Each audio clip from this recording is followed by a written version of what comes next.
Today's date is September 28th, 2014. My name is Linda Rooney, and tonight I am interviewing Fred Allen, Columbus, Ohio area. Fred was born on August 20th, 1932 in Austin, Ohio, and he presently is 82 years old. Did I get all of that right? That is right. Yes. Uh-huh. All right. Now, the question that I now know to ask is you were born in Austin, Ohio. Did you stay there your childhood or did you move Uh, around? I went to grade school there in a little two-story farmhouse, I guess it was, and until I was approximately 10 years old. And then my mother moved to Columbus, Ohio, where I attended Douglas Elementary School. And then I attended Champion Junior High School and East High School and Capital University for approximately 2 years. Okay. All right, because it was really hard to find anything on Austin, Ohio. Well, it's actually a township. It's not a city Okay. and it's not a town. It's a township. In fact, our mailing address was Rural Route 1 in Austin, Ohio. And that was located about 3 miles from Frankfort, Ohio. Now, you can find Frankfort, Ohio on the map. And Frankfort is approximately 14 miles from Chillicothe, Ohio. Okay. And now Chillicothe, I did find some information on, and I know that's, if I'm remembering in my head correctly, that is about southwest of Columbus, Ohio. That is correct. It's approximately 40 miles south of Columbus, Ohio. Okay. Now, being that Austin sounds like it was a little bit of a smaller town, you went into a farmhouse It was school. a farm community, yes. We had, in fact, there was no schools there. There was two stores, I think, and there was what we would call a granary or a feed mill, actually. Railroad track ran right through the middle of the little burg, you might say. And there was only about, 5 or 6 houses there in that little township, actually.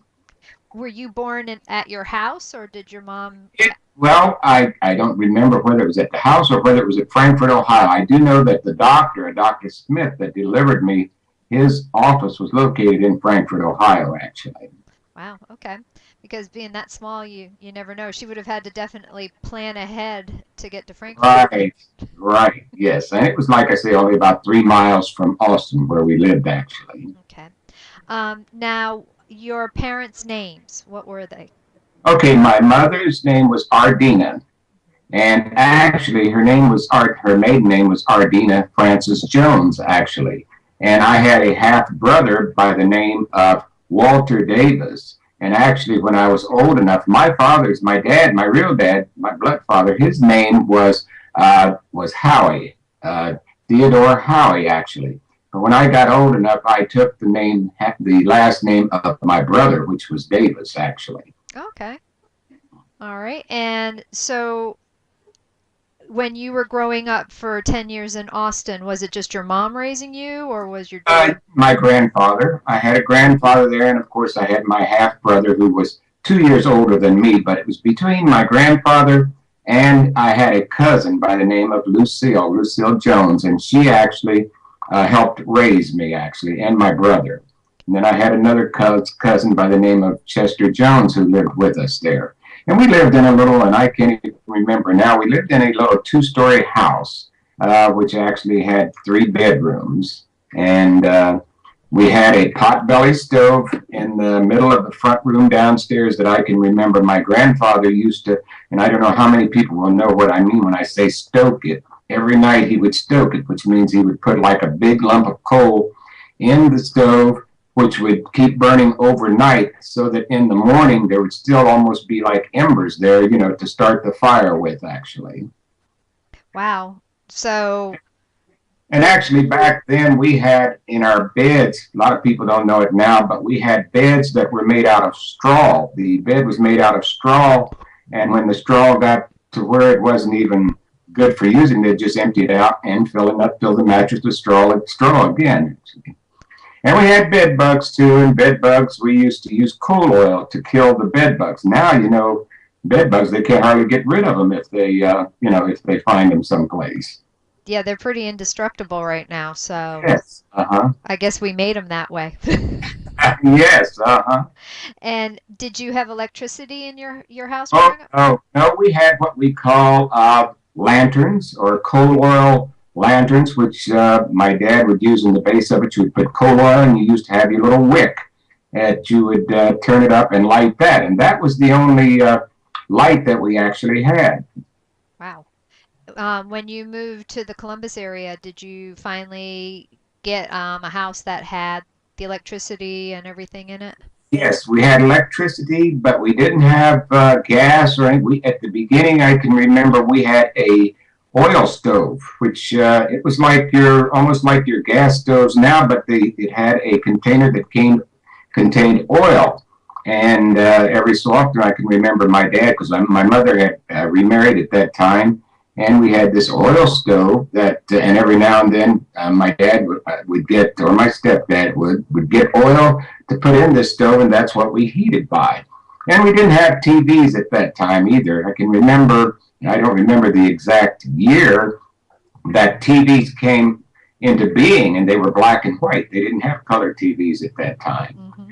And also when I did live in the country, I can remember my grandfather had this radio that was battery operated. And he used to turn it on every evening at a certain time and get Walter Winchell, who would bring the news on. And then he would turn it off after he got the news because he wanted to save the battery life, actually. Well, my mom was born the same year as you. She was born 1932, um, Mm-hmm. but up in the New England area, Massachusetts, Rhode Island. So she remembers that their form of entertainment was the radio. And Yes. And at that time, and she probably would remember Herbert Hoover, I think, was the president at that time. And that was during the Depression.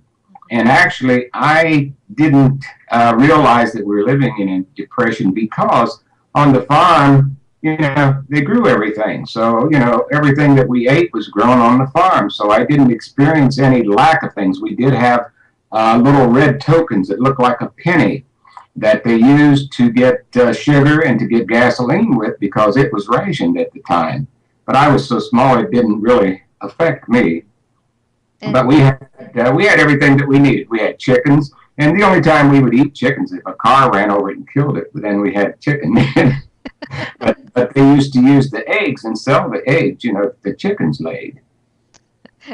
and it's surprising. Well, I guess you didn't want to eat the chicken because they were making the eggs, and that was where the Right. money was. That's right. Yes. Did you sell any of the other produce on the farms Uh, to neighbors or No, we market? didn't because on the farm we lived, I don't remember exactly even how my grandfather used to make his money, but we did live on the farm and they raised corn and wheat mainly at that particular time. And of course, we had two types of corn. There was sweet corn and there was regular field corn. But we didn't have the sweet corn. We used to eat the field corn. We would go out and get the field corn and parch it.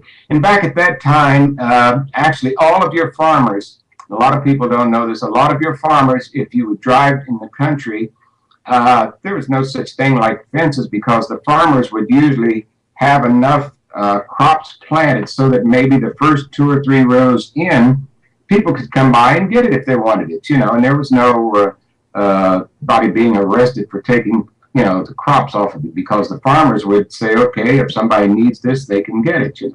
Well, And that time, as I say, at that time also, when we harvested the corn and the wheat, we didn't have tractors like they've got now, your rubber-tired tractors. Back then, they had horses, what they called your regular drought horses, I think they called them, which they used to pull the tractors and to pull the plows, rather, and things like that. And then after that, they came into being with your tractors, which were steel-wheeled tractors. That was before they had the rubber-tired tractors.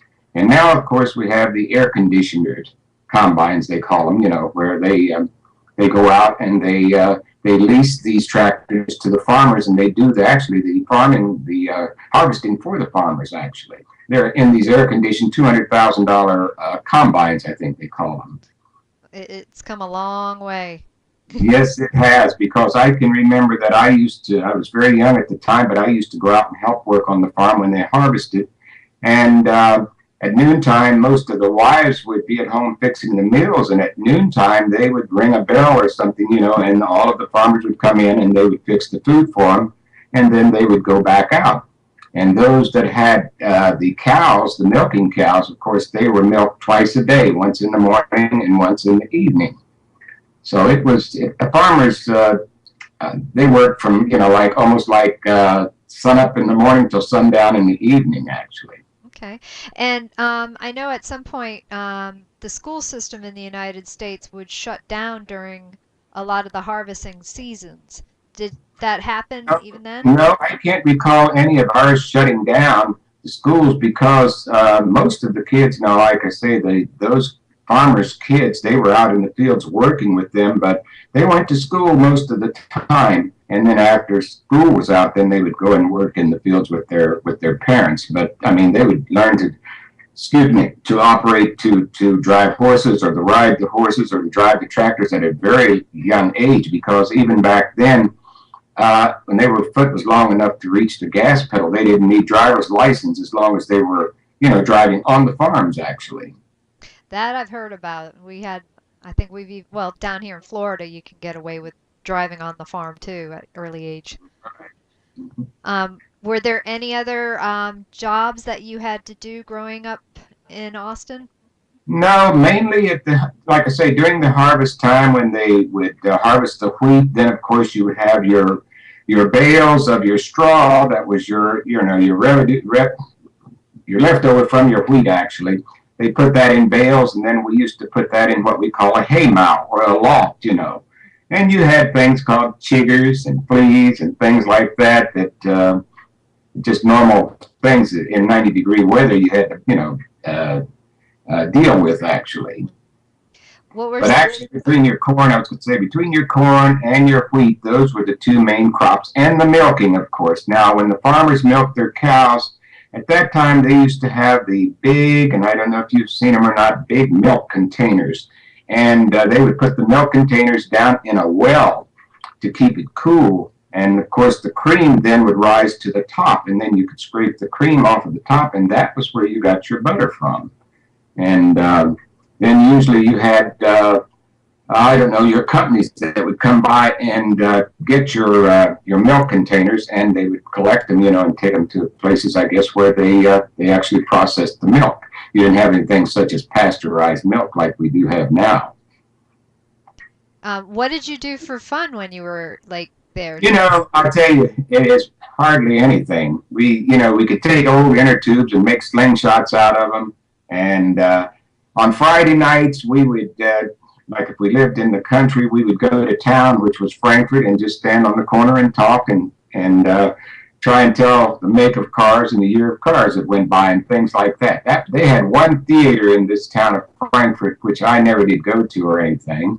But that was about it. And that was it. There was things. And then at those times, we had mainly two types of cars back when I was a kid. There was either a Ford or a Chevy, because those were the two easiest cars that farmers could repair. They said all you needed was some baling wire if anything went bad on it. And you could use that baling wire to fix it. And at that time, they didn't have electric starters on cars like they have now. They had cranks on. You would get in the front of the car, and it had a crank, and you had two under your steering wheel. You had two levers. One was for spark, and one was for gas.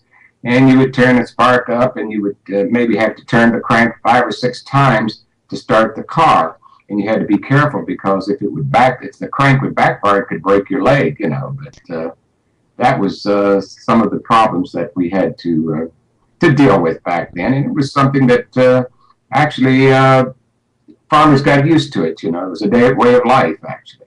Well, I knew about the cranks to start the car, but I did not know about the two levers inside near the steering wheel. Right, one of them was for the gas, and the other one was for the spark. And if you got them reversed in the wrong way, the crank could backfire. It would actually kick backwards. And but it was usually it was something that they dealt with and was able to really overcome. Hmm.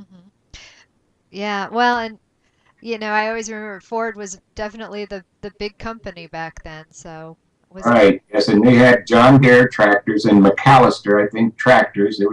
And actually, those were the main two types I think that they had back then. Like I say, those were types of equipment that were easily repaired by the farmers. Actually, Now, with the telephones, did you all did the township share telephones or? did not even have a telephone that I can recall when I lived there in Austin, and I can't even remember when the phones actually became into, other than when I moved to Columbus when I was 10 years old, that we had, uh, then mostly the only way you could get around is, or communicate really, was by driving to a farm, or that was about it. You didn't have taxis or anything like that. And you go from not having a phone immediately there to nowadays people carry around and can't live without their cell phones. Right. And when we moved to Columbus, I can remember we had a phone back then, but back then you had phones that it may be a 2 or 3 party line phone. Hmm. And maybe your ring was only one ring. And another party had 2 rings, and another party had 3 rings. And a lot of times, if you wanted to make a call, you could pick up the phone and somebody else was already on there talking, so someone was using it. We actually had shared lines still when I was growing up. Supposedly you were supposed to have your private line, but if you tapped the line enough, then you could actually hear your neighbor's conversation. Uh huh. Yes, Yeah, it's true. so as kids, we used to have fun eavesdropping in on other parents in the neighborhood. So, Right. Yes. Uh-huh. did you ever do that? Did you ever just listen in on a neighbor's con? Yes, we have heard. Oh, well, I think mainly we tried to use the phone and somebody else was already on it. So we had to wait until the phone was available.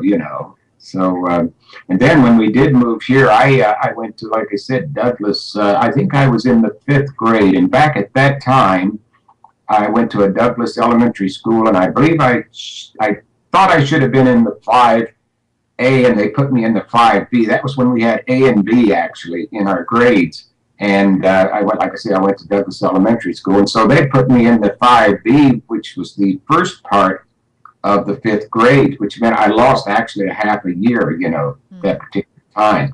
And then later on, they changed it where they did away with the A and the B, because they had that also when I was in high school, actually. Okay. Was it a big difference moving from the farm into Columbus? Yes, it was, because, well, I had to get used to it, because I tell you, when I came here, I still was, you can you can take a person out of the country, but you can't take the country out of them. So consequently, when I came here, they used to call me Wrecking Boy, because everything I say, I'd say, I reckon, or I spec, or something like that. And so they used to call me Wrecking Boy. But then after a period of time, I got accustomed to the life here, but that was one of the things that I can recall that I was rather amused by. What was the biggest shock for you or the biggest change when you did move to Columbus? Well, not very much actually, because I was, at a young age, at 10 years of age. But one of the things I can recall is that I used to get in fights and they would chase me home, and I'd be running home and go in the house. And the next day I'd go back to school and I would be with them chasing somebody else home. So it was one of those things where it didn't last, but I sort of got used to. And we didn't actually have any big problems. I know in Champion, when I was in junior high school, some of the kids got caught for drinking, and I think that was the biggest thing, and they got expelled. But I was fortunate that I was not with that group. So, but nothing, back at that time, really, I didn't have really a bad time getting along with anybody or anything like that, because as I came along later on, I played sports in high school and I played sports in college. So that, when you're doing that, you're sort of in a limelight, you might say. Hmm. What sports did you play?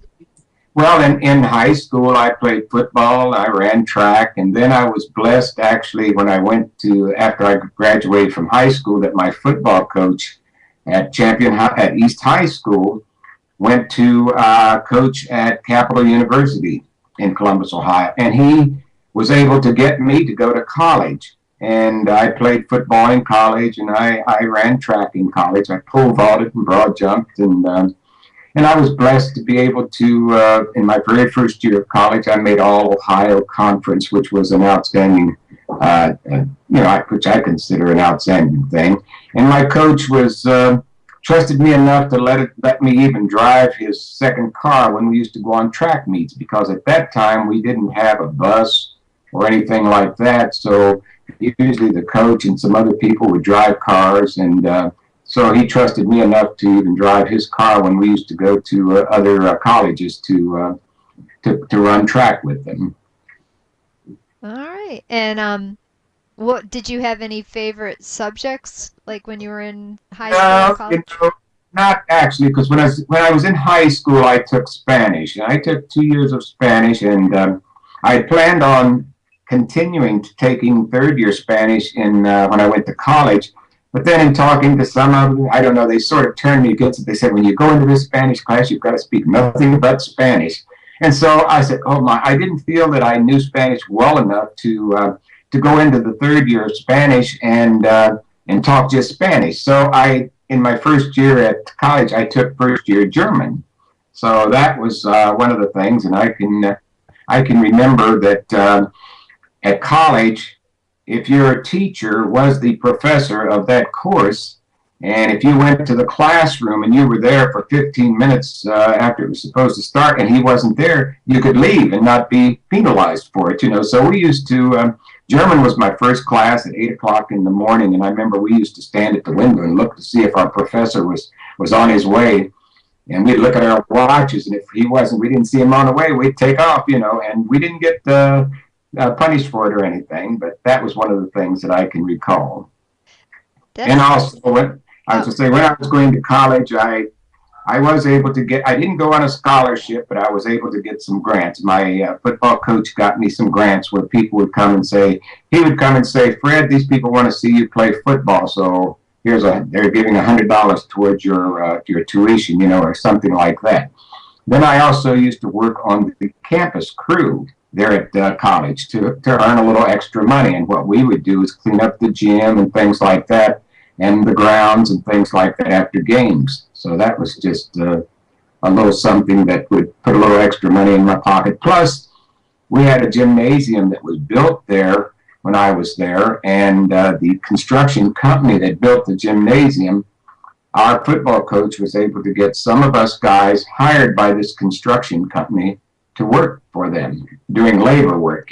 So that was, and the building that we built now, I go by there at the college, and it's been torn down, and they've built a new building. So, do you remember what your college tuition was back then? oh no, I don't. I have no idea. I do know at that particular time, the school that I went to, there was only about 1,000. The enrollment was approximately 1,000. And I lived I didn't stay on campus because I lived just about, 4 or 5 miles actually from the campus, or from the college actually. So I didn't, that was one of the things I look back on and I miss, and I wonder, I wish I had stayed on the campus. But I stayed at home, and I was able to go every day to school because it wasn't that far away. What was your major at that time? I majored in physical ed and minored in, I'm trying to think. I can't remember at this time. Um, I can't remember at this time what my minor was, but I majored in physical education. Okay. And now you said earlier that you were there for 2 years. So Approximately 2.5 years, yes.